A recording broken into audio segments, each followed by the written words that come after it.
Buenas tardes, hermanos. Dios los bendiga a todos. Vamos a empezar con las preguntas al pastor. Tenemos una pregunta, pero esta persona no, este hermano o hermana no ha puesto el nombre. La pregunta al pastor es: ¿quién fue Melquisedec? ¿Melquisedec fue Melquisedec? Melquisedec, la Biblia nos habla tanto en el Antiguo como en el Nuevo Testamento, lo llaman rey de Salem.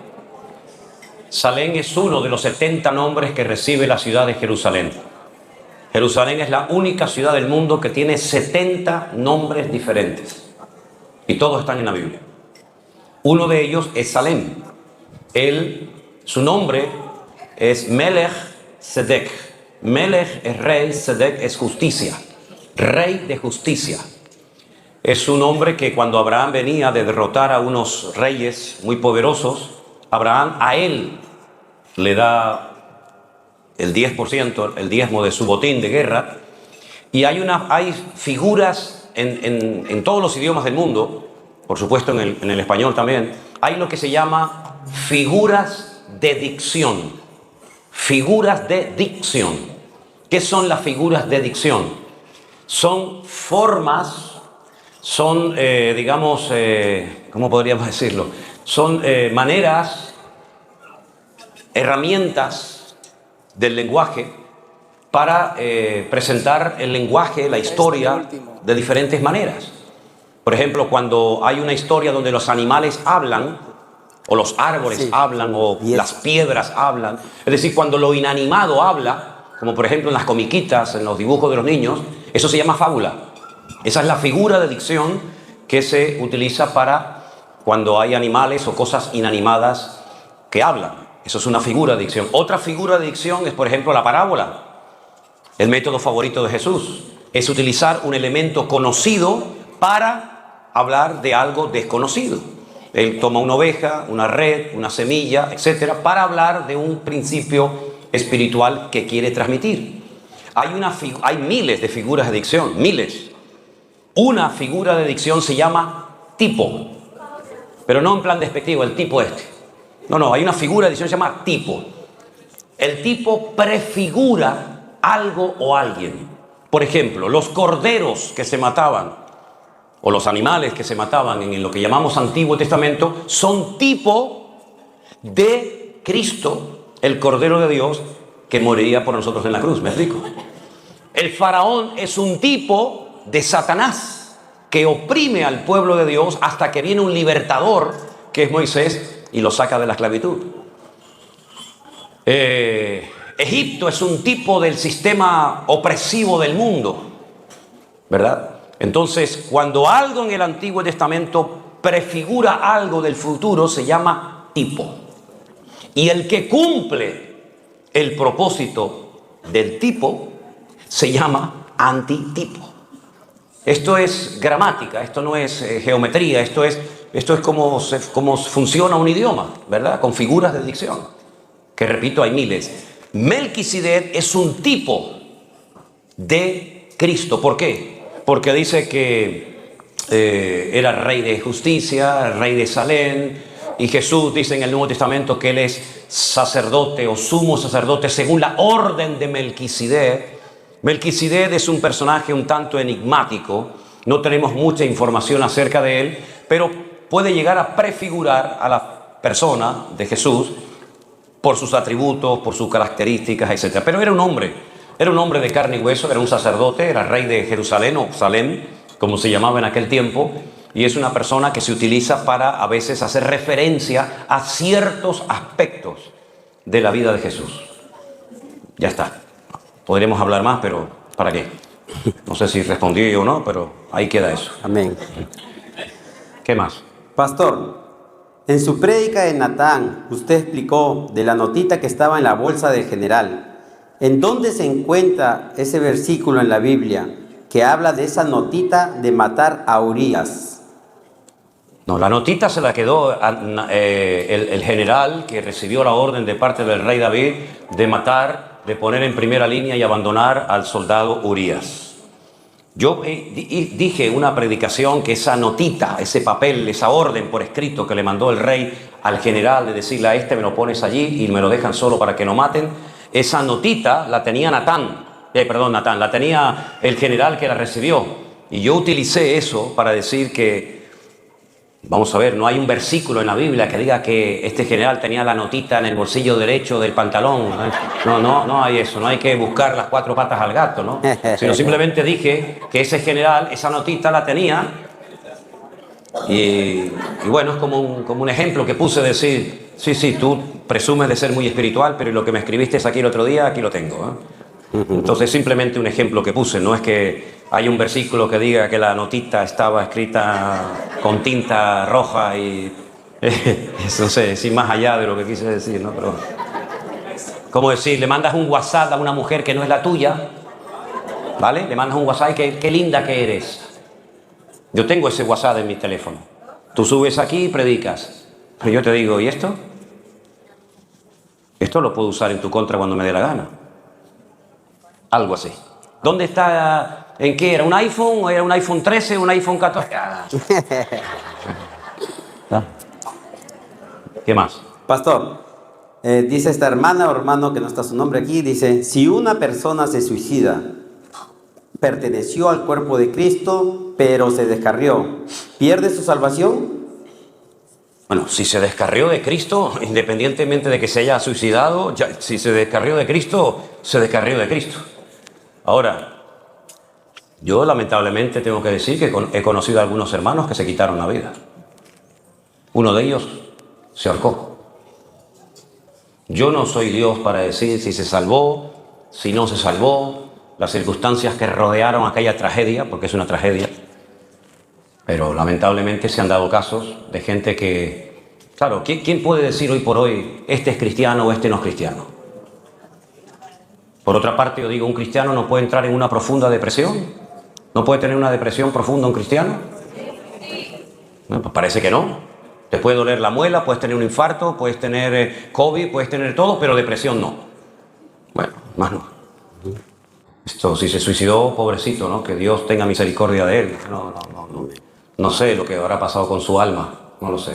Pero lo que dijiste previamente es lo importante. Si se separó del Señor y se suicidó, bueno, aquí lo importante está en que ya se separó del Señor, ya se mató. Antes de que se ahorcara, ya estaba muerto. Amén. Dígame, hermano. Pastor, el hermano Chuy Villegas pregunta, ¿qué relación tienen los 2 olivos en Zacarías 4:11 con los 2 testigos de Apocalipsis 11:4? Representan los dos olivos, los 12 olivos que derraman su aceite en aquellas ánforas, representan a los 2 testigos. Los 2 testigos, la palabra testigos, la palabra testigo es la misma palabra, ¿saben lo que es la mujer? El himen, ¿no? Las mujeres vírgenes tienen el himen intacto, ¿no? Esa palabra es la misma que para testigo, porque eso es lo que atestigua que usted es virgen, ¿verdad? Entonces es la misma palabra. Esos 2 testigos son personas que se han mantenido puras para el Señor. Y esos 2 testigos son 2 hombres que en la primera parte, no en la segunda, en la primera parte de la gran tribulación vienen y predican la palabra y durante 3 años los quieren matar, pero no pueden, finalmente los matan y los dejan sin enterrar, que es lo peor que se puede hacer en esa cultura a una persona. Lo peor que se le podía hacer a una persona, tanto antes como ahora, es o no enterrarlo o prenderle fuego. Eso era algo impensable en la cultura bíblica. Eso es la mayor falta de respeto que se le podía hacer a un difunto, era o no enterrarlo, lo que se hacía a los crucificados, o prenderle fuego, quemarlos, ¿no? Entonces, esos olivos son tipo de los 2 testigos que vienen en los últimos tiempos a predicar la palabra, ¿sí? Claro que guarda relación, totalmente relación, directamente relación con ellos. Claro. Amén. Mi nombre es Emma Fernández, no el mío. No. Me gustaría hacer la siguiente pregunta. ¿Se puede cubrir con la sangre de Cristo a un inconverso? Pregúntale a esa señora, ¿quién es, un hombre o una mujer? Una mujer. Pues que le pregunte a ella cómo lo hace. ¿Cómo cojo la sangre de Cristo y se la echo por encima a un inconverso? ¿Me explique cómo lo hace? La sangre de Cristo no es para cubrir nada. Hay una manía en muchos cristianos, me cubro con la sangre de Cristo. Cubro con la sangre de Cristo mi carro recién comprado, para que no me lo roben. Cubro con la sangre. Eso es una expresión, no es bíblica. ¿Sí? Si usted quiere aprender a orar bien, hermano y hermana, lea los salmos. Utilice expresiones bíblicas, no se inventen cosas raras. De un tiempo a esta parte ha entrado en la vida de la iglesia un lenguaje que no tiene nada que ver. Activen la fe, activen la fe. ¿Qué active la fe? ¿Dónde dice la Biblia? Active la fe, si ya la tengo. ¿Verdad? Úsela, pero active, como si fuera un botón, ¿no? ¿Verdad? Yo declaro, yo decreto. ¿Dónde está en la Biblia esas cosas? ¿Entiendes? Entonces me cubro con la sangre de Cristo. Son expresiones que los cristianos han inventado que no tienen nada que ver. Y aparte, la sangre de Cristo a un inconverso. La pregunta sería, ¿para qué? La sangre de Cristo nos limpió de nuestros pecados y no tiene nada que ver con la vida de ningún inconverso, ni es una forma madura, no es una forma madura y coherente de un creyente que lleva años en los caminos del Señor y que invoque a la sangre de Cristo. ¿Dónde dice la Biblia que tenemos que invocar la sangre de Cristo? Si todo lo que pidierais al Padre en mi nombre, yo os lo haré para que el Padre sea glorificado en el Hijo. Ahí no habla de sangre, ahí no habla de... Entonces son formas incorrectas de orar. ¿Están mal? Bueno, yo no las uso, porque no es una forma correcta de orar. Ahí lo que demuestra que la persona no tiene lo suficiente léxico, suficientes palabras para orar eficazmente, que es lo que dice la Biblia que hay que hacer, con coherencia, con madurez y con raciocinio, que también es muy importante en la vida cristiana. Amén. Pastor, un hermano o hermana nos pregunta, dice, ¿nos podría compartir más de su experiencia que tuvo con el judío en su visita a Israel? Bueno, ya la conté en internet. Hay un vídeo por ahí que circula, que incluso algunos lo han sacado de ahí, que se me presentó un ángel que me dijo, mire, yo no sé si era un ángel, yo no sé lo que era. A mí se me acercó una persona y me dijo una serie de cosas que ya las conté en internet y están grabadas. No me acuerdo el título del mensaje, por si usted quiere escucharlo, sinceramente no me acuerdo, pero era una persona que se me acercó dentro de una multitud de miles y miles y miles de judíos que había en esos días previos a la fiesta de la celebración de Yom Kippur, el Día del Perdón. Y él estaba allí, me oyó que yo estaba grabando y diciendo unas palabras, se me acercó, me llamó aparte y me dijo que bueno, que debido, no sé, yo le digo lo que él me dijo, ¿vale? Debido a la influencia que usted tiene y la cantidad de miles de gente que usted conoce y tal, dígales que se preparen, que los siguientes en ser perseguidos van a ser ustedes y los cristianos. Me habló de la mujer que huye al desierto, que es sustentada por tiempos y la mitad de un tiempo en el desierto. En fin, me habló de una serie de cosas y todos esos detalles están en un mensaje que yo no sé cómo se llama, no me acuerdo cómo se titula, pero conté ahí todo de una forma más clara y directa, ¿no? Después, cuando le dije, mira, voy a salir, hay un pasillo, ¿sí? El muro de los lamentos, para los que han estado allí, hay solamente una forma de entrar y de salir, no hay 5 o 6 puertas diferentes, hay una entrada y por esa entrada entras y por esa entrada sales. Él estaba, vamos a poner allí en aquella pared, yo le dije, espera un momento que voy a llamar a un hermano, en este caso era Armando. Yo salí de allí donde estaba Armando. Cuando regresé, ya no estaba. Entonces, no sé, pero ahí me dijo cosas muy interesantes y me llamó la atención que me hablara a mí cuando allí había miles de personas y me dijo cosas de mi vida y cosas de mí que, bueno, que te impactan bastante, ¿no? Pero bueno, ahí queda, ahí está. Pastor, si quiere le hablo mucho de Cristo, de Cristo y de la palabra le hablo un montón, más que de lo que me dijo este señor o este ángel allí en Israel. Yo de Cristo le puedo hablar horas y horas y días enteros. Eso es lo importante. Okay. Sí. Pastor, segunda de Samuel, capítulo 6, versículo del 14 al 20. Ya sé cuál es. Dice, una aclaración de este texto bíblico donde dicen que David bailaba desnudo, pero ese texto en ningún momento dice que el rey David estaba desnudo, sino al contrario, vestía de un efod. Segunda de Samuel 6:16. Otro invento más. La gente se inventa cosas que David estaba desnudo, cuando en la Torá está totalmente prohibido exhibirte desnudo delante de nadie. Hay una lista enorme. Si no verás la desnudez de tu hija, no verás la desnudez de tu suegra, eso lo entiendo, no verás la desnudez de, ¿verdad? No verás la desnudez. ¿Qué fue lo primero que Dios hizo en el jardín del Edén? Vestir al hombre, ¿verdad? Cúbrete para que no se vea la vergüenza de tu desnudez, le dice el Señor a una iglesia suya en el Apocalipsis. Entonces, eso de que David danzó desnudo, eso es mentira. Eso es algo antibíblico. De hecho, dice que estaba vestido con un efod de lino. Se habrá quitado el manto para bailar más cómodamente, ¿no? Para danzar más cómodamente. Pero eso de que David danzó desnudo, eso es una herejía. Imagínate, el rey de Israel danzando desnudo por las calles de Jerusalén. Eso es que cabe sacar. No, es que hay una canción, dice, bueno, habrá una canción como si quiera ver una película. Pero lo que dice la Biblia no es que David estaba desnudo, en absoluto, para nada. Amén, pastor. La hermana Anayeli Almazán hace esta pregunta. En Job 40 y 41 habla de dos bestias, Behemoth y Leviatán. Sí. Leyendo su libro de hermenéutica, usted dice que no todo tiene que tomarse literal de cómo se escribió la Biblia. Quiero saber si estos monstruos son verdaderos o es en un sentido figurado de algo más. Bueno, vamos a ver. No tiene que interpretarse literalmente de la Biblia lo que no es literal. Pero sí tiene que interpretarse y respetar toda la literalidad del texto cuando hay que respetar la literalidad del texto. Cuando Jesús dijo, y yo estaré con vosotros todos los días hasta el fin del mundo, ¿cómo interpreto eso? Literalmente.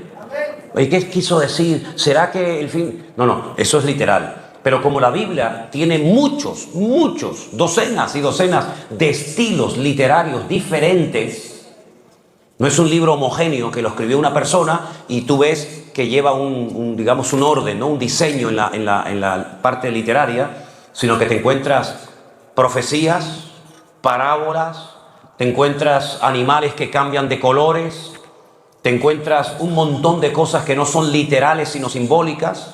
Te encuentras un caballo que de repente lo ves blanco, después negro, después rojo y tú dices, ¿pero esto es un caballo o un camaleón? ¿Esto qué cosa es? ¿No?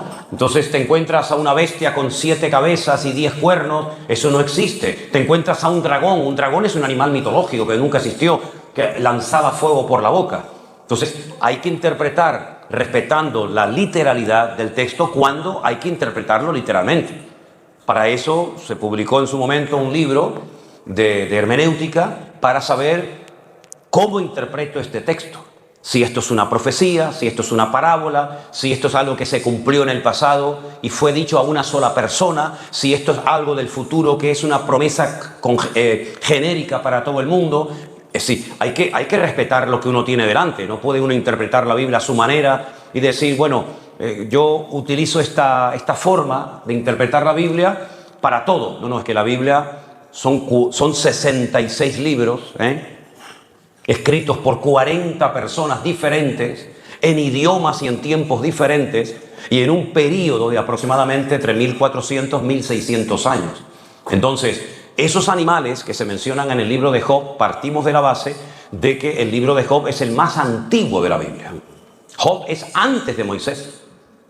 Job es antes del patriarca Abraham. Por lo tanto, la naturaleza, los animales, las plantas, la vegetación, en los tiempos de Job era completamente diferente a nuestros tiempos actuales. Por ejemplo, el leviatán, un animal muy mencionado en la Biblia, que en algunas ocasiones tipifica a Satanás, era un cocodrilo, para que nos entendamos, gigante, ¿vale? Un cocodrilo inmenso, algo brutal, algo, vamos, que no existe hoy en día. Y el Behemoth habla acerca de dinosaurios, animales inmensos que existían en aquellos tiempos. Es decir, muchas plantas, muchos pájaros, muchos mamíferos que se mencionan en la Biblia hoy en día ya no existen. El hombre los ha eliminado. Por otra parte, hay muchas especies que se fueron destruidas en el periodo del diluvio. ¿De dónde viene el petróleo, hermanos? El petróleo viene de toda la descomposición material y vegetal de aquellos tiempos, ¿verdad? Por lo tanto, tenemos que partir de la base de que hay animales en la Biblia que se mencionan que no existen, pero sí eran animales que existieron en la época de Job, por ejemplo. Pastor, la hermana Rosa Lozano pregunta, en Romanos 9:22 dice, y que si Dios, queriendo mostrar su ira y hacer notorio su poder, soportó con mucha paciencia los vasos de ira. Según la doctrina calvinista, usa este versículo para apoyar su doctrina de que Dios seleccionó a un grupo para la destrucción. Como dice en griego esta frase, preparados para destrucción. ¿Verdaderamente dice así que Dios preparó a un grupo de personas para ir al infierno? Por favor, explique esa frase. Bueno, la doctrina calvinista es una cosa y la doctrina bíblica es otra. Doctrina calvinista, doctrina bautista, doctrina pentecostal, doctrina, etcétera, no dejan de ser doctrinas humanas. Aquí de lo que se trata no es de lo que dijo Calvino, Lutero, o Erasmo de Rotterdam o cualquier otro personaje histórico. Aquí de lo que se trata es saber lo que dijo la Biblia. El calvinismo es una enseñanza muy extendida en ciertos sectores del espectro evangélico, donde van más allá de lo que realmente dice la Biblia. Ellos enfatizan lo que llaman la predestinación, el mismo prefijo ya te está diciendo. Es decir, yo le explicaba ayer a algunas personas que Dios ya ha visto la película, ¿vale? Dios ya ha visto toda la historia de la humanidad como si ya hubiera transcurrido, como si ya se hubiera cumplido todo. Nosotros estamos haciendo historia. Yo te puedo contar cómo fue mi vida atrás, pero no te puedo contar cómo será mi vida dentro de 5 o 6 años, si es que estoy aquí todavía, ¿verdad? Pero el Señor, sin embargo, te cuenta el pasado, el presente y el futuro como así, como en un mismo tiempo, ¿verdad? En una misma dimensión, porque Él está en todos los tiempos, en un momento. Es una cosa que no nos cabe en la cabeza, ¿no? Entonces, el calvinismo incluso llegó a decir que Dios ya predestinó, es decir, Dios ya seleccionó, escogió de antemano, tú y tú se van a salvar. Vente para acá. Y ustedes no se van a salvar. Eso es antibíblico. Eso no dice la Biblia. Eso es mentira. Eso es una herejía. Como todas las doctrinas humanas, algunas tienen cosas interesantes y otras tienen cosas que son auténticas barbaridades. Dios no escogió a unos para que se salven y escogió a otros para que se condenen. Si así fuera, ¿para qué predicamos el Evangelio? Ir por todo el mundo y predicar el Evangelio a toda criatura, ¿para qué? Si los que se van a salvar, ¿para qué tengo que predicarles? ¿Verdad? Lo que pasa es que Dios sabe quién se va a salvar y quién se va a perder. Claro, ¿cómo no lo va a saber el Señor? Cuando Él le dice a Juan, lo decía esta mañana en el mensaje, estos con vestiduras blancas de todas las naciones, pueblos, tribus y lengua, la cual nadie puede contar, ¿quiénes son esta gente? ¿De dónde salen esta gente? Dice, estos son los que han salido de la gran tribulación. Pero si la gran tribulación aún no ha empezado, ¿cómo el Señor sabe que estos son los que se salvan? Bueno, porque el Señor ya te está contando la película de antemano. Hay una cosa que le molesta mucho a mi hija Miriam, y es cuando yo a lo mejor entro en la sala, en mi casa, y ella está viendo una película, ¿no? Y yo digo, ¿qué estás viendo? No, una película. Digo, este es malísimo, ¿eh? Este va a matar a la chica, ¿eh? Pero papá. Ah, no, pero no lo sabía. No, yo no sabía. Bueno, pues ya verás. No, pero después resulta que el vecino de arriba también se mata a la chica. Pero por favor, ¿por qué se lo cuento? Porque yo ya he visto la película. Y no puedo morderme la lengua y decir, pero si lo va a matar, que lo va a matar. No lo puedo evitar, ¿no? Entonces, pues soy muy chismoso, yo soy muy chismoso, ¿no? Entonces, Dios nos contó la película, un poquito de la película nos la contó en la Biblia. Pero la película tiene muchas escenas y muchas cosas, ¿verdad? Entonces, los calvinistas hablan acerca de que Dios ya destinó a unos para la condenación eterna. No, no es verdad. Lo que pasa es que Dios sabe quiénes son las personas a lo largo de la historia que iban a ser instrumentos en manos del diablo. Y entonces, como Dios sabía que este, yo no, pero Él sí lo sabe, porque Él es omnisciente, que estos se iban a condenar, yo ya he preparado el infierno para este y este, pero no porque yo haya dicho y los robotizo y los anulo, sino porque como yo sé, porque he visto el final de la película, que ustedes se van a condenar porque no quieren salvarse, y como yo lo sé, el infierno ya está preparado para ustedes. Pero nos dice a nosotros ir por todo el mundo y predicar el Evangelio, para que no tengan excusa de que no oyeran el Evangelio. Todo ser humano, aún los inconversos, tienen libre albedrío. Dios no anuló a nadie, ni después de convertidos nos anula la voluntad. Usted sabe eso, ¿no? Usted después de convertido no perdió su libre albedrío, al contrario, se amplifica más todavía. Por lo tanto, la doctrina calvinista en muchos aspectos no coincide en absoluto, por ejemplo, con Juan 3:16. ¿Quién no se sabe Juan 3:16? ¿Lo decimos?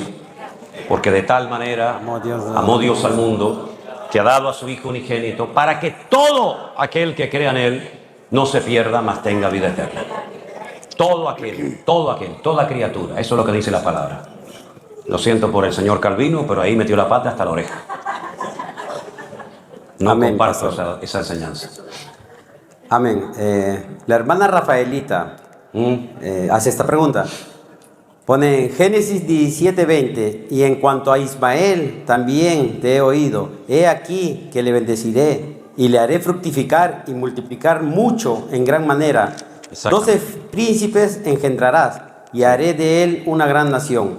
Pregunta, ¿cuáles son los 12 príncipes que habló Dios a Abraham que saldrán de Ismael? Las naciones árabes. Los ismaelitas Ismael era el padre de las naciones árabes, así como Isaac es el padre del pueblo de Israel, Abraham, Isaac, Jacob, ¿verdad? Y por ahí viene la línea descendente de Cristo. Los ismaelitas son descendientes de Ismael y son las naciones árabes. Ahora, mucha gente confunde, ¿no? Dice, bueno, ¿y los árabes quiénes son? Los que hablan árabe, idioma árabe, no necesariamente. Hay mucha gente que habla árabe, pero no son árabes. Entonces, ¿los árabes son los que practican el Islam y leen el Corán? No, no necesariamente. Por ejemplo, los iraníes leen el Corán en árabe, son musulmanes, pero no son árabes, son persas. Entonces, las naciones árabes, los verdaderos y auténticos árabes, que son los que tienen los dolaritis, los que tienen el petrolitis, los que mandan, esos son los descendientes de Abraham, de Ismael, hijo de Abraham, porque al ser hijo de Abraham, Dios le prometió que los bendeciría. Y ustedes ven que las naciones casi más ricas del mundo son ellos, son los árabes.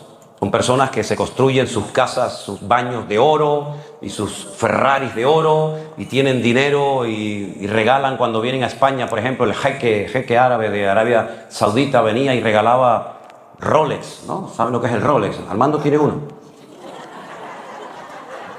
Mano tiene 2 Rolex.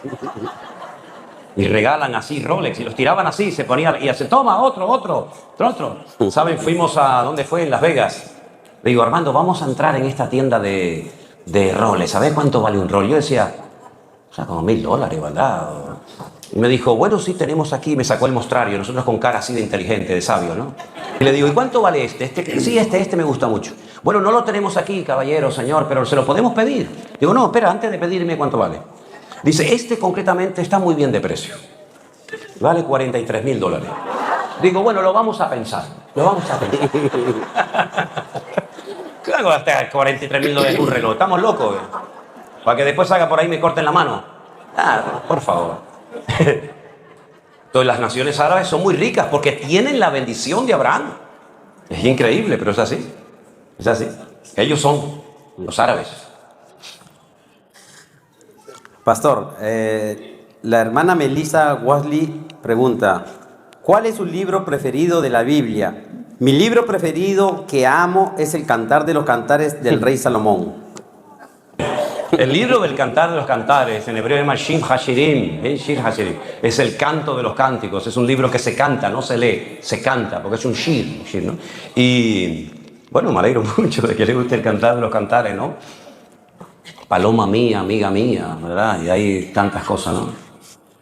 Después tiene la verruga, tu mujer, pero antes era el lunar hermoso que te cautivó, ¿no? Ya. Pues más que la paloma era el buitre, ¿no? La ave carroñera. Mi libro favorito de la Biblia.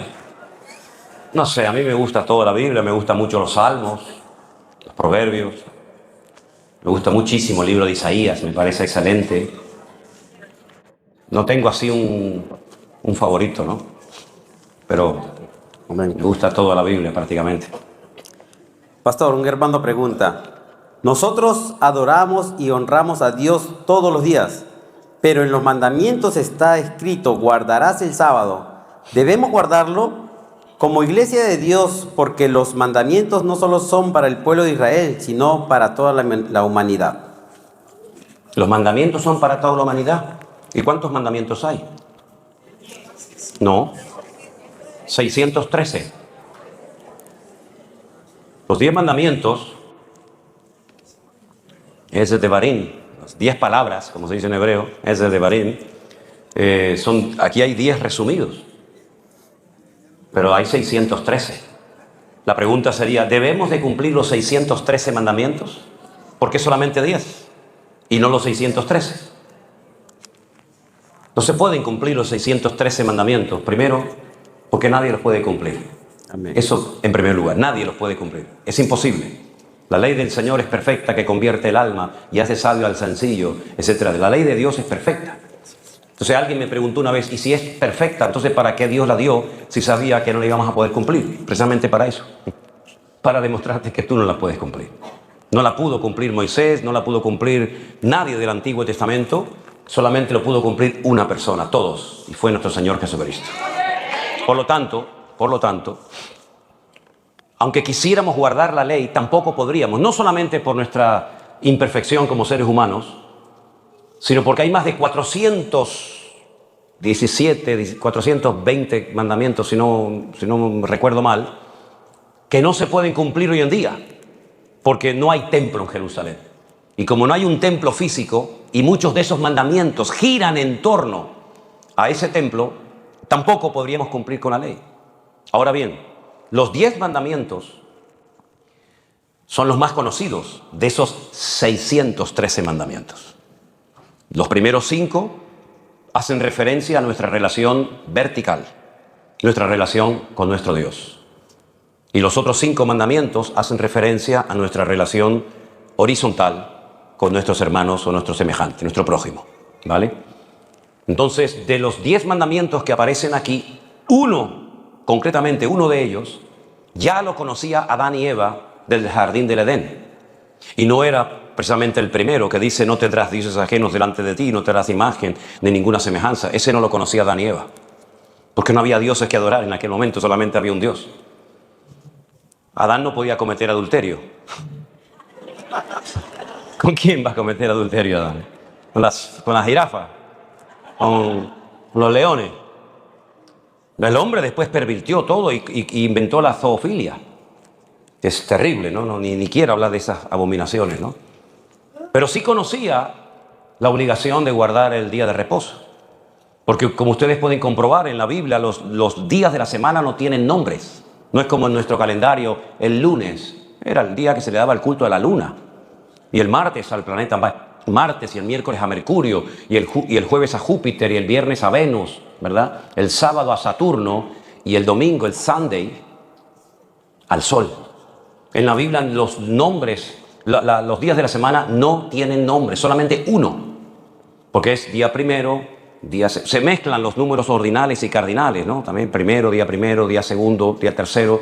Y finalmente el séptimo, el último, al final, es un día que se llama Shabbat, que viene de Shevet. Descansa, siéntate, no digas nada, no hagas nada, tranquilo.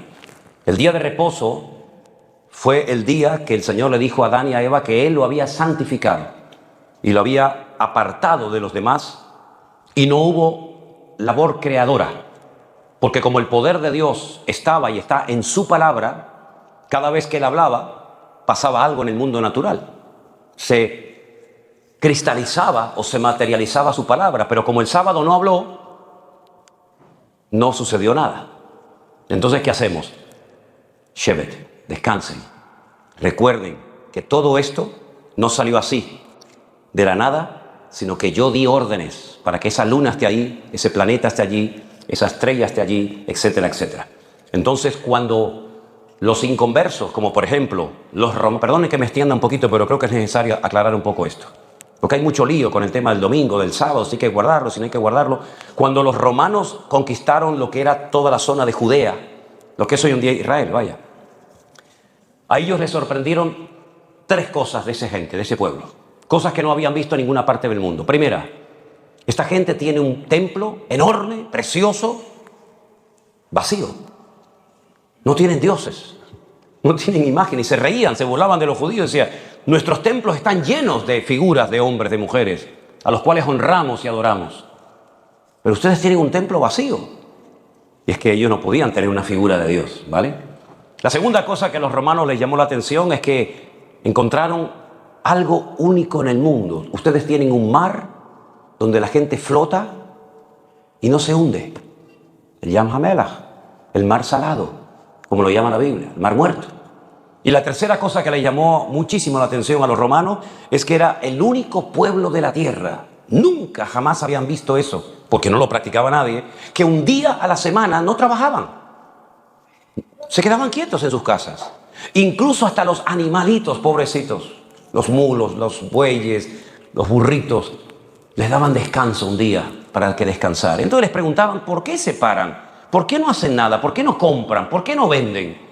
¿Por qué no hacen ningún trabajo en el campo, en la agricultura, en la ganadería? Dice, porque en 6 días Dios creó el universo y el 7º día descansó. Y ellos daban testimonio de que creían en ese Dios con sus vidas, con sus familias, no trabajando ni haciendo ningún tipo de actividad laboral en el día del reposo. Y así que eso ya lo sabía Adán y Eva. No es algo, no, es que eso fue para los judíos. No, eso fue para todos.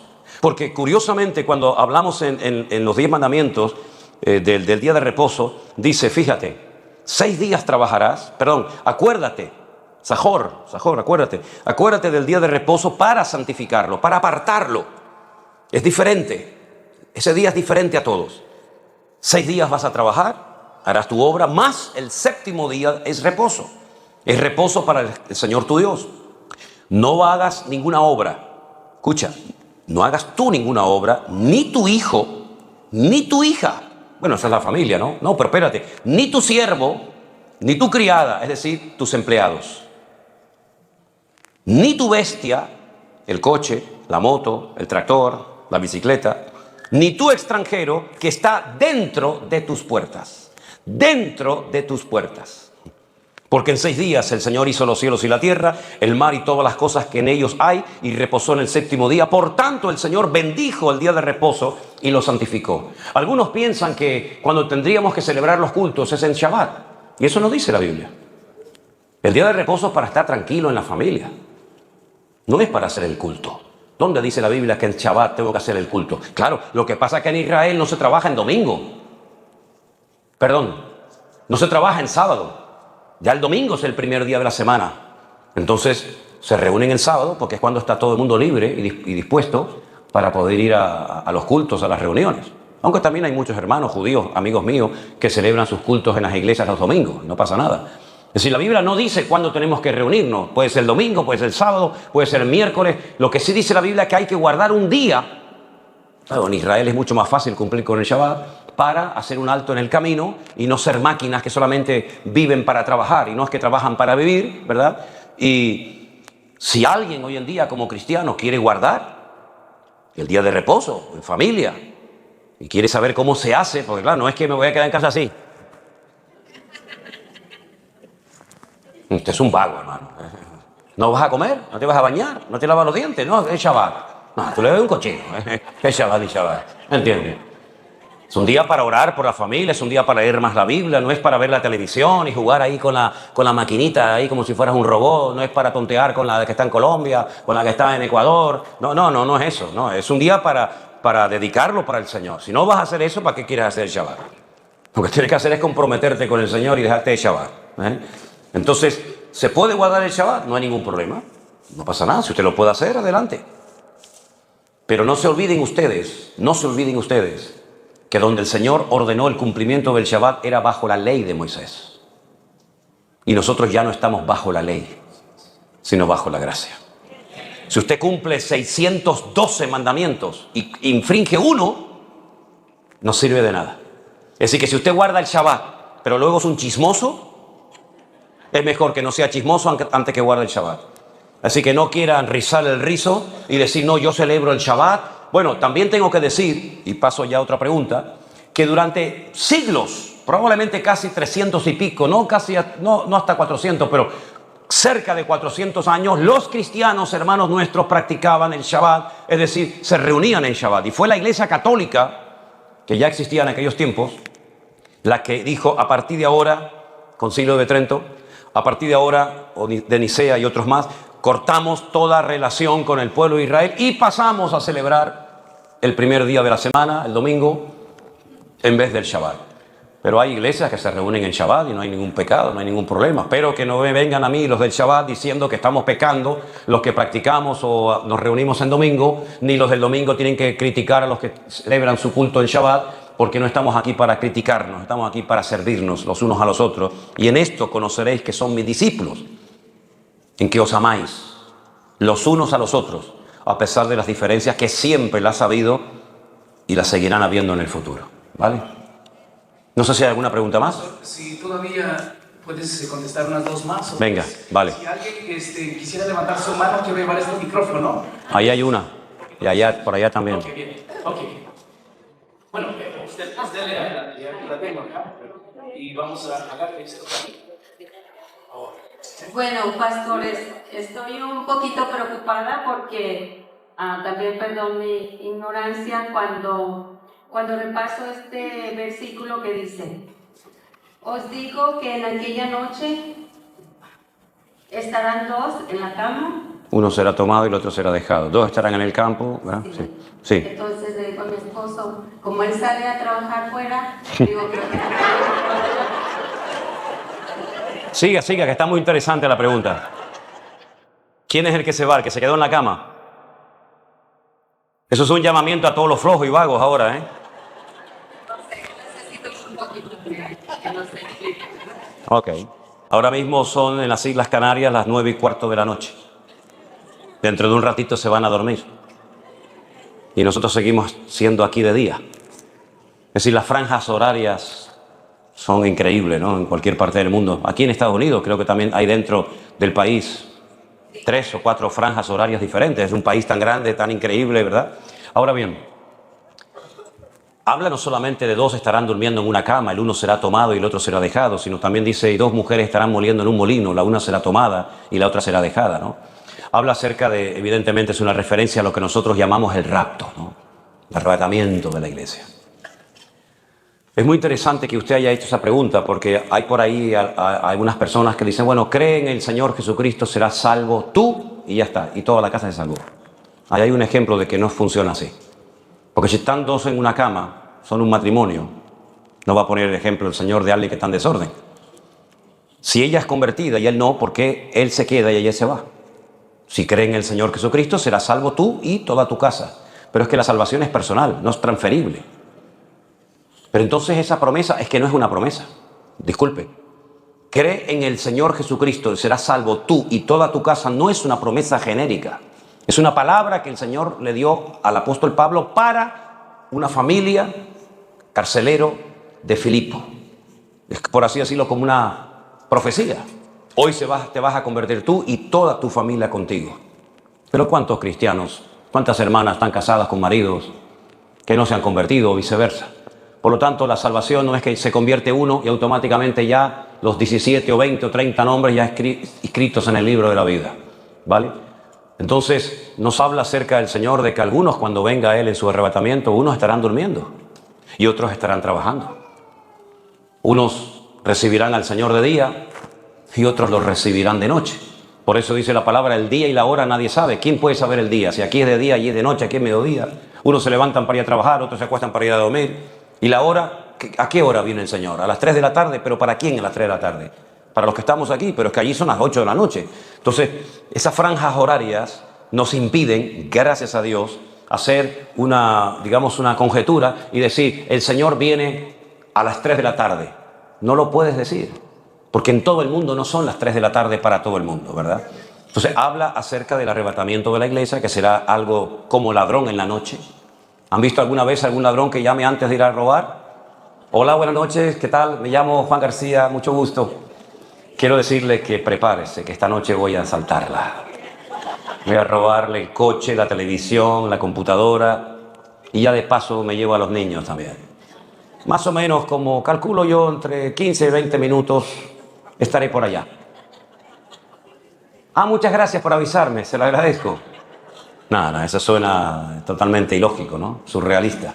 Entonces, habla acerca de lo inesperado, en un momento y en un abrir y cerrar de ojos, leímos esta mañana, ¿se acuerdan? 1 Corintios 15, en un momento, en una millonésima de segundo, lo que tardamos en abrir y cerrar un ojo. ¿Cuántos millones de veces abrimos y cerramos los ojos cada día? Incontable, ¿verdad? Pues habla acerca de eso, de la prontitud, de la aceleración, de lo rápido que será el arrebatamiento, la traslación de la iglesia a su presencia. Y unos se salvan y otros se condenan. Así es. Muy bien, gracias, pastor. Otra pregunta acá. Sí, muy buenas tardes, hermano. El Señor le bendiga. Oh, sí, perdón. Es un placer, es un privilegio estar aquí compartiendo, ¿verdad? Amén.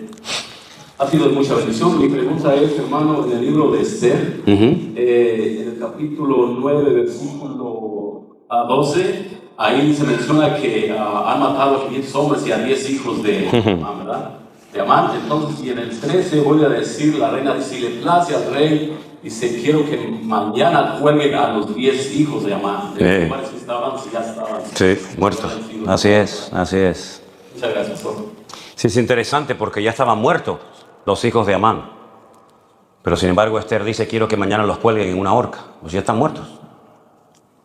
Es interesante, no tengo tiempo para explicar todo esto porque habría que tener una pizarra y habría que escribir muchas cosas en hebreo. Pero es muy interesante que el mismo día en el que colgaron a estos 10 hijos de Amán fue el mismo día en el que colgaron en la horca, en Nuremberg, sí, ¿cómo se llama? En el juicio de Nuremberg, a los capos, ¿no? A los cabecillas de los nazis. Pero no eran 10, eran 11. Pero es que uno se suicidó el día anterior en la celda y colgaron a los 10.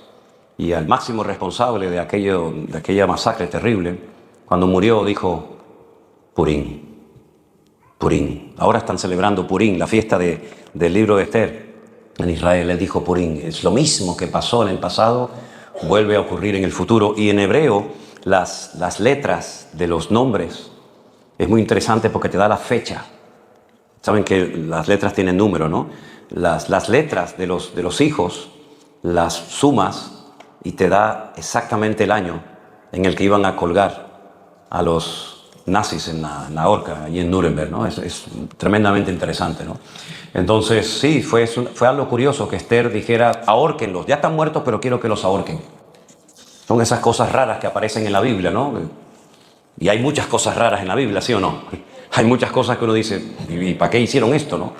Pero eso fue lo que pidió Esther. Cuélguenlos, están muertos, pero cuélguenlos, para que todo el mundo los vea y sepan lo que les pasa al que se mete contra el pueblo de Dios. Amén. Sí. El libro de Esther es un libro muy interesante, muy bonito.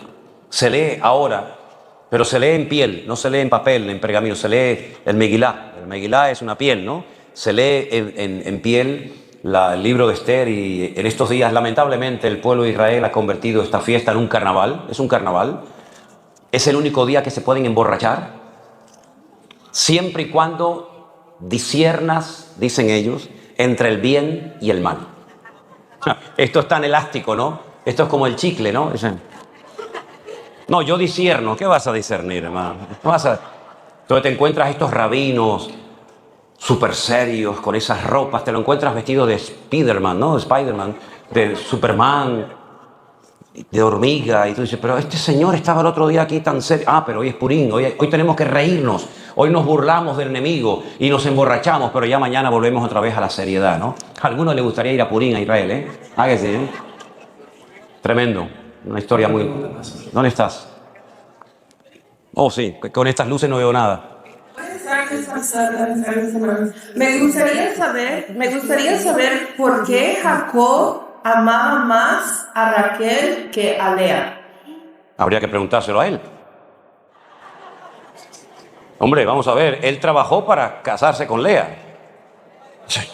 ¿Por qué Elena tiene una hermana? Tiene dos, pero una se llama Esther, la otra se llama Lidia. ¿Por qué Manolo amó más a Elena que a Lidia? Joder, pues yo qué sé, porque me gustó más, ¿qué quieres que te diga? ¿No? Amó a Raquel, se enamoró de ella. Pero le colaron a Lea. Y dijo, bueno, ¿a quién le amarga un dulce? ¿No? Y se quedó con las dos. Pero a quien él realmente amaba era a Raquel y trabajó por ellas, dice, una semana, ¿se acuerdan? Una semana de años. Hay semanas de días y hay semanas de años. 7 días es una semana, Shabua. Pero luego hay 7 años, es una semana de años. Entonces él trabajó 14 años. Otro hubiera dicho, trabajé 7 años como un condenado, ahora 7 años más. Bueno, la quería, la amaba mucho, ¿verdad? El esfuerzo era poco. Cuando alguien ama a alguien, cualquier esfuerzo no es nada. Pero cuando no se ama, hasta el más mínimo detalle es una tortura, ¿verdad? Así es que él amaba a Raquel y bueno, cuando llegues allí a la gloria, si llegas, que espero que sí, le pregunta, oye Jacob, ¿te puedo hacer una pregunta? A lo mejor cuando veas a Raquel y veas a Lea, tú dices, hombre, claro, ¿cómo no va a querer a Raquel? La pobrecita, ¿eh? Ahora lo entiendo. ¿No? Entonces, ¿hay alguien por ahí atrás? Sí, hay una más. Sí, ok. Muchas gracias. Hola, hermano. ¿Me puede clarificar un poquito más Efesios 4, 8 y 9? Efesios 4, 8 y 9. Los ministerios. De que subiendo a lo alto... Llevó cautivo a la cautividad. Y eso de que subió, ¿qué fue? Sino que primeramente descendió a las partes más profundas de la tierra, ¿no? Ok. Este es un texto, ese que usted acaba de mencionar, es un texto del Salmo 68. Ya en el Salmo 68 aparece esa expresión que Pablo la utiliza para hacer referencia a algo que Jesús hizo durante sus 3 días de sepultura. La Biblia dice que somos espíritu, alma y cuerpo. Eso se llama un ser tricónomo, un ser que es tripartito, tiene 3 partes, ¿no? Entonces, es como Dios. Dios es Padre, Hijo y Espíritu Santo al mismo tiempo, ¿sí o no? Nadie dice amén. Yo soy padre, ¿saben? Yo soy padre, pero también soy hijo al mismo tiempo. Y usted también es padre y es hijo. Entonces, el Señor Jesucristo, su cuerpo estaba allí en la tumba, pero Él descendió a las partes más profundas de la tierra. Por eso después, cuando se presenta a Juan en la isla de Patmos, le dice, yo estuve muerto, mas he aquí que vivo por los siglos de los siglos. Amén. Aleluya. Y para demostrarte que estuve muerto y para demostrarte lo que hice cuando estuve muerto, aquí tengo las llaves de la muerte y del Hades. En otras palabras, el Señor Jesucristo no estuvo sin hacer nada durante sus 3 días de sepultura, sino que también Pedro aún va más allá y dice, y le predicó a aquellos espíritus encarcelados, aquellos que en otro tiempo esperaban, ¿verdad? Cuando la gente moría, en lo que llamamos Antiguo Testamento, los creyentes me refiero, los creyentes esperaban la redención, esperaban mirando hacia adelante. Nosotros miramos hacia atrás, hacia algo que ya ha ocurrido, pero ellos esperaban que algún día viniera el Mesías y los redimiera, ¿verdad? Entonces el Señor Jesucristo desciende a las partes más profundas de la tierra y hace como un traslado, ¿verdad? Separa a aquellos que esperaban, ¿verdad? Se los lleva al seno de Abraham o al paraíso. Hay diferentes nombres para definir el mismo lugar. Y entonces cuando Él desciende, dice la Biblia, el mismo que descendió es exactamente el mismo que subió. No son dos, uno que baja y uno que sube. No, es el mismo que bajó, el mismo que descendió. Prueba de ello que cuando María Magdalena se lo encuentra en el sepulcro recién resucitado y lo va a tocar, el Señor le dice, no me toques, aún no he subido. Ya había descendido, dice, pero aún no he subido, para rendirle cuentas al Padre, para que fuera aceptado su sacrificio. Entonces es algo misterioso, ¿no? Es algo muy curioso decir, el Señor descendió a las partes más profundas de la tierra. Imagínense cuando el Señor entró allí y el diablo le vio vivo. La sorpresa fue terrorífica, ¿no? Así que todo eso ocurrió durante los 3 días de sepultado del Señor, porque no hay otro pasaje en la Biblia donde diga que Él en vida, durante su ministerio, descendió a las partes más profundas de la tierra, pero fue durante su sepultura que eso ocurrió. Y dice que le predicó a los que estaban allí encarcelados, ¿verdad? Esperando. Y también les dijo, miren lo que se han perdido por vuestra rebeldía y por vuestra desobediencia. Es algo, no nos da mucha información la Biblia sobre todo esto, pero es lo que le puedo decir, hermano, en estos momentos. Perfecto, pastor, tenemos las últimas 2. Venga. Buenas tardes, pastor. Buenas tardes, hermano. Yo le estoy preguntando a mi hija que le da pena preguntar. Soy cabeza del Aarón. Como Aarón.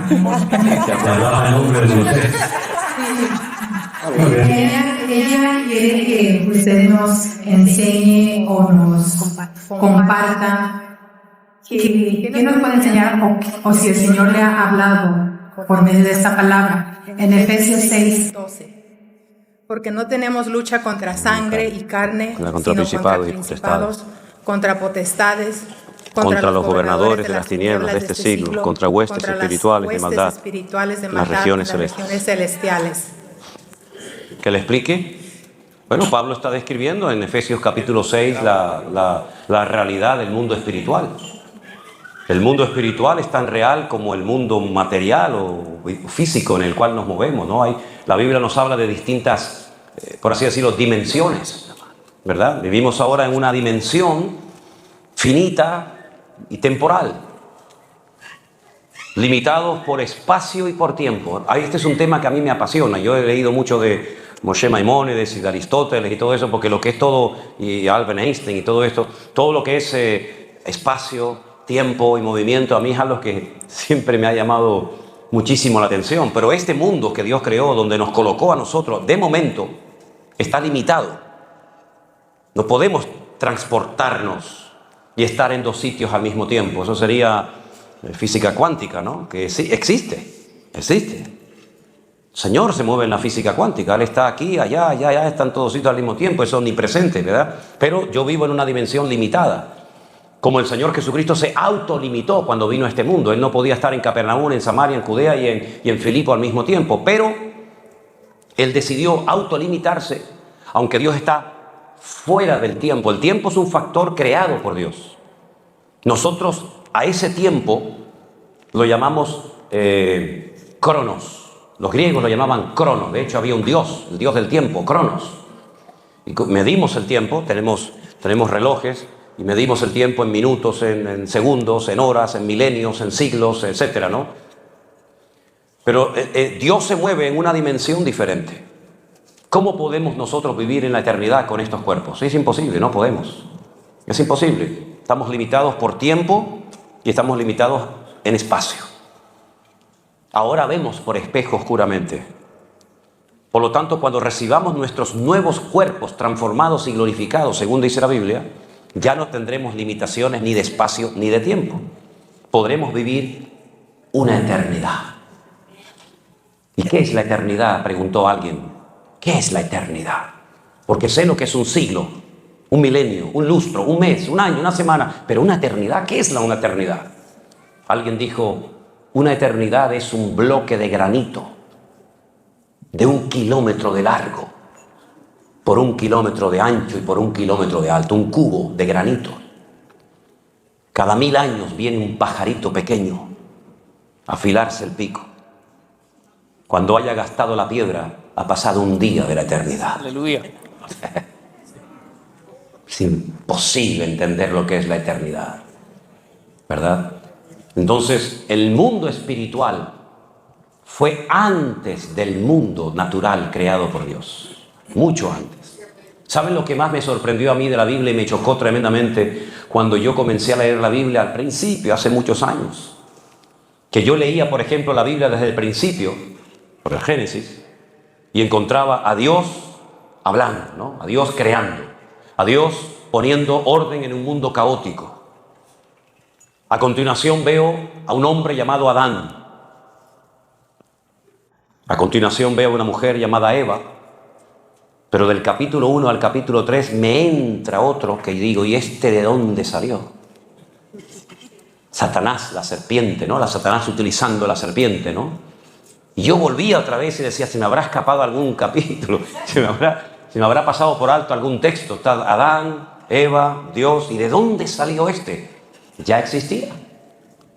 Pero ahí no dice que Dios ya lo había creado, pero existía antes de Génesis 1:1. Porque en nuestras Biblias dice en el principio. Ya ese texto ya está un poquito raro, porque en el hebreo no existe ese artículo, en él, no existe. Es una palabra entera, Bereshit, de 7 letras que se estudia letra a letra y bueno. Entonces, más bien tendría que decir en un principio.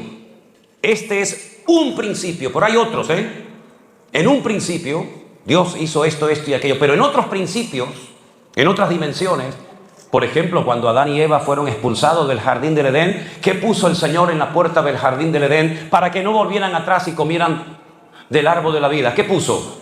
Querubines. ¿Y qué son los querubines? Bueno, dentro del mundo angelical hay querubines, serafines, arcángeles, ángeles. Por la parte del enemigo están principados, potestades, gobernadores, huestes espirituales de maldad en las regiones celestes, ¿verdad? Si hay como jerarquías ¿Cuándo las creó? Bueno, hay mucho misterio y mucha especulación referente a esto, ¿no? Entonces nosotros estamos en una guerra que ya está ganada, dicho sea de paso, gloria a Dios, con ese mundo espiritual que juega entre comillas con la ventaja de que ellos nos ven a nosotros. Nosotros no los vemos a ellos, salvo alguna excepción, que también las hay. Por consiguiente, nosotros tenemos que partir de la base de que no solamente existe esta dimensión material en la que nos encontramos ahora, sino que hay un mundo espiritual. De hecho, Cristo no lo vemos, pero existe. Pero no está limitado por estas sillas, por este receptáculo aquí, ¿no? Entonces el mundo espiritual es real. Está dividido en dos partes, luz y tinieblas, Cristo y Satanás. Son ejércitos que pelean constantemente el uno al otro. Daniel, cuando oraba en Babilonia, dice que oraba y ayunaba por 3 semanas enteras y no había respuesta, hasta que al final viene el arcángel Gabriel y le dice: Daniel, muy amado, desde el primer día que dispusiste tu corazón, tu oración llegó a la presencia de Dios, pero no pude venir a ti porque el príncipe de Persia se opuso. Es decir, hay una guerra, hay una batalla, hay demonios, pero también dice el Apocalipsis que cuando los santos oraban, los ángeles prevalecían. No oramos a ángeles, yo oro a Dios, pero hay algo en el mundo espiritual, y cuando va a pasar algo importante en el mundo, hay como una revolución en el mundo espiritual. Fíjense, por ejemplo, las veces que se aparecían los ángeles en la Biblia. ¿Para qué se aparecían? Cuando iban a anunciar cosas importantes, inminentes que iban a suceder, como por ejemplo la destrucción de Sodoma y Gomorra, el nacimiento del Señor Jesucristo, la liberación del cautiverio en Babilonia, etcétera, etcétera. Por lo tanto, tenemos que estar preparados. ¿Cómo se prepara uno para esa guerra? Bueno, hay que leer los versículos anteriores. Tomad toda la armadura de Dios para que podáis resistir en el día malo y, habiendo acabado todo, estar firme. Tomar el escudo de la fe, la espada del Espíritu, el yelmo de salvación, etcétera, etcétera. Es como la armadura, la vestidura que se tiene que poner el soldado cuando va a la guerra. Porque no podemos olvidar que estamos en un conflicto espiritual tremendo. Y tenemos que orar sabiendo que tenemos la victoria. Amén, hermanos. La última, pastor. Sí. Buenas tardes, pastor, que Dios le bendiga. Gracias, igualmente. Yo le doy gracias a Dios por estar aquí. Digo yo que es un privilegio. Y solo me recuerda cuando la pandemia, a principios que cerraron las iglesias, lo busqué en YouTube y me costó encontrar un pastor, digo yo, que hable de la sana doctrina. Y le doy gracias a Dios porque lo encontré a usted y desde entonces yo lo sigo. Y mi pregunta es en Apocalipsis 7, donde dice el versículo 4: y oí el número de los sellados, 144,000 sellados. Pero en estos 44,000 sellados no se encuentra la tribu de Dan, y entonces esa es mi pregunta, que no está aquí en los sellados, en el Apocalipsis. Entonces no sé. Lo que quiero saber yo. Hay varias listas a lo largo de la Biblia que hablan acerca de las 12 tribus de Israel o de los 12 hijos del patriarca Jacob. Hay varias y no siempre son las mismas. En algunas listas aparecen unos, después hay en otras listas que aparecen otros, y curiosamente en esta última lista, esta es la última lista que encontramos en la Biblia de las tribus de Israel o de los hijos de Jacob. Curiosamente, efectivamente no aparece la tribu de Dan. Sería interesante que usted leyera, por ejemplo, cuando Jacob, en el lecho de muerte, llama a todos y a cada uno de sus hijos y les da palabras proféticas para el porvenir. Y fíjense lo que le dijo, por ejemplo, Jacob a Adán. Bueno, se lo voy a decir yo. Serás serpiente en el camino y harás caer al jinete. Algunos han llegado a opinar que el anticristo, que tiene que tener algo de judío sí o sí, porque si no Israel no lo va a aceptar como su Mesías, esto puede ser procedente de la tribu de Dan, y tal vez por eso, como será como una especie de piedra de tropiezo para el caminante, el Señor no lo haya incluido en la lista. De todas maneras, la tribu de Dan era una tribu muy pequeñita, una tribu que le tocó el norte. La parte del norte le tocó a ellos, pero no hay dos listas iguales de los hijos de Jacob en la Biblia. A veces difieren, a veces incluye a los hijos de José, que no eran hijos de Jacob, que eran Manasés y Efraín, ¿verdad? Manasés llegó a ser la tribu más grande de todas. No eran hijos de Jacob, pero también fueron adoptados por Jacob. ¿Se acuerdan? Dice, estos son hijos míos. Dice que impuso las manos sobre ellos y los bendijo. Entonces puede ser que la tribu de Dan no esté ahí porque sea una tribu que en el futuro va a jugar un papel no muy agradable, que digamos, ¿no? Ahora, el resto son 12.000 de cada una de estas tribus que serán los guardaespaldas, por decirlo de alguna manera, y los predicadores que predicarán de Cristo durante la primera, repito, la primera parte de la gran tribulación, durante la época de los sellos y de las trompetas, y van a ir con Cristo al monte de Sión, donde hemos estado, y allí dice que cantarán un cántico nuevo que la letra solamente la conocen ellos. ¿Ok? ¿Ya? Muy bien. Dios les bendiga, hermanos. Bendiciones.